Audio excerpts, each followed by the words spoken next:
Hi, everyone, and welcome to Be True, my podcast about the writing I love and the writing I do. I promise I won't rhyme the whole time. I'm John Tessitore, and today I have a response poem for you. Sweating, a poem from my little book, Sometimes I Still Pray, a family album. You can find it and all my work at johntessitore.com. Response poems, an ancient approach. Clapback ain't just hip-hop. Writers have been responding to each other, and more to the point, responding critically, since the caves, I guess.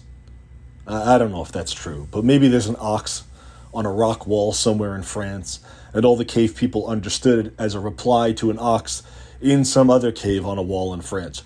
That ox not right, this one right. The key to a good response poem, I think, is the same as the key to good comedy. Never punch down.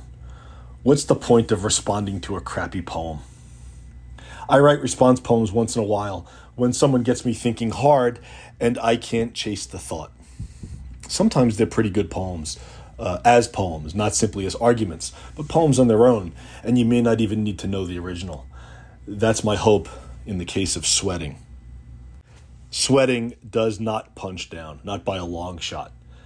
I wrote Sweating as a response to Nobel Prize-winning poet Seamus Heaney and to his most anthologized poem, Digging.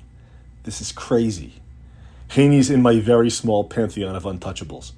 Hell, he's in everyone's small pantheon of untouchables.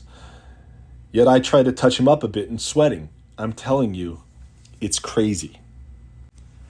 Heaney was born in Ireland in 1939, a farm boy with perhaps the most musical poetic ear of the last 100 years. I can think of a few others who might join him in that musicality, and they're almost all Irish.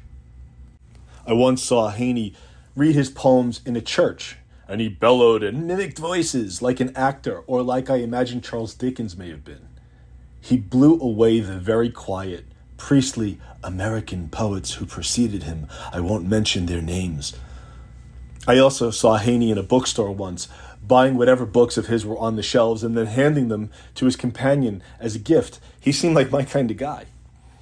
He was 74 when he died in 2013, and it was pretty devastating. I was especially afraid that a certain kind of lively, boisterous musical literature would die with him.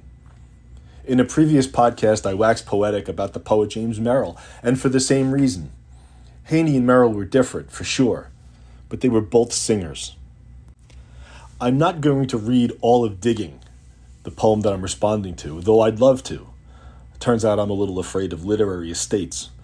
But it's an extraordinary poem about Heaney sitting in a window, writing, watching his father digging potatoes, and remembering his grandfather digging through turf. I'll only read the last few lines. The cold smell of potato mold, the squelch and slap of soggy peat, the curt cuts of an edge through living roots awaken in my head. But I've no spade to follow men like them. Between my finger and my thumb, the squat pen rests. I'll dig with it. This poem is beautiful and musical, onomatopoeic, rhythmic. It's pretty much perfect. So why does a fool like me write an answer poem? It's because of that last line. I'll dig with this. In that line, I still hear a false note. I hear the sound of the literary priesthood, the ones who mystify the process, who bank on their own self-importance, the gatekeepers. Heaney was definitely my kind of guy, but not in what may be the most famous line in his work. I'll dig with this. I know from experience, as did Heaney, that writing a poem was not the same as digging potatoes. Sweating, after Seamus Heaney. Wonder was not in our grandfather's nature, to sit in a window alone and stare. They huddled close together, sharpened stones, tended real fire, or learned, like my own, to master copper. Acetylene to melt the wire around a joint and tighten a seal that time would soon weaken. The old man practiced his trade with pride but suffered no sentiment, told no legends of pliers, wrenches, augers, and Jesus Christ Almighty if the metal bit his fingers. He wedged his shoulder in narrow corners, his thumb a dike, his damn back broken, until the years had stolen his mind and left behind the ghosts of his labor. A city map of absence. The miles of lead replaced with plastic, the iron boilers sold for scrap, the fittings he hoarded in buckets, brass like bullion, like gold to a grandson, pinched by an apprentice who bartered for penance a liquid solace. Our task, we penmen, is permanence. To bury a shovel in the garden, its heft a treasure for diggers, to trace the water in palimpsest, so someone will remember. Obviously, my grandfather was a plumber. That was defining for him. That was his identity. He was very, very proud of it. He would sweat pipes, solder joints. That means that he would melt the metal around the joint so that the two pipes would stick together. That's what sweating is. He had a long life and a long career. He worked in the Brooklyn Navy Yard during World War II. He worked in Manhattan buildings. He worked throughout Brooklyn. He had what he called a bin in the basement of his sister's building in Greenpoint. The bin was a wire cage full of equipment. He kept it there. I still don't know why he kept it at his sister's house, but he did. That's kind of where this poem ends. He was a quiet, gentlemanly sort unless he had his grandsons around him, and there were 5 of us, also 3 granddaughters. But around his grandsons, if we were helping him especially, if we helped him find tools or carry things to him while he worked, he swore like a sailor, and he could be very nasty.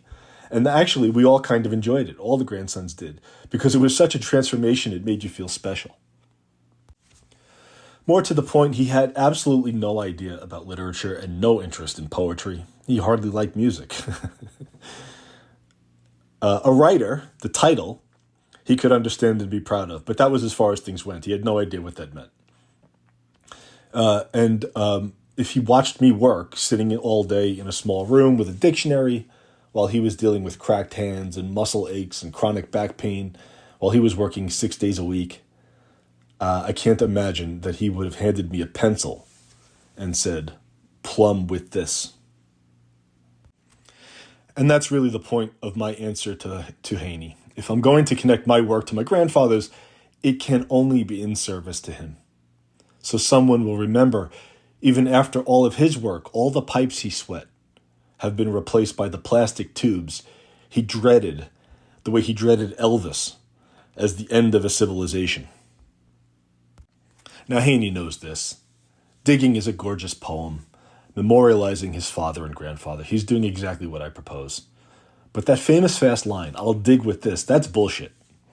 We penmen can write things that last forever. We can make memory, and that's a glorious opportunity. But we're not the same as farmers and plumbers. We're a luxury. And the idea that someone knows the name of Seamus Heaney but not Patrick Heaney, or even my name and not the name of my grandfather, Vincent Carano, that's just more proof that our value system is and forever will be broken. We deal in second-hand goods, and sometimes, like Heaney, we get famous for it. On the other hand, I am not volunteering to sweat a joint, or sweat a joint, as my grandfather would say.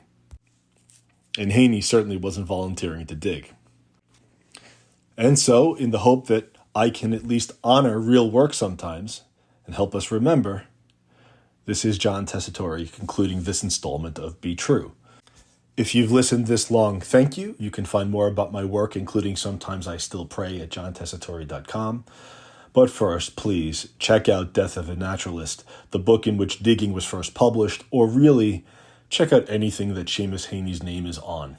In fact, why the hell are you listening to me? Special thanks to me for today's theme music, which I call B Chord. Maybe we'll talk again soon, and if you enjoyed this little podcast, please tell your friends. In the meantime, I gotta feed the dog. All right, Luna, I'm coming.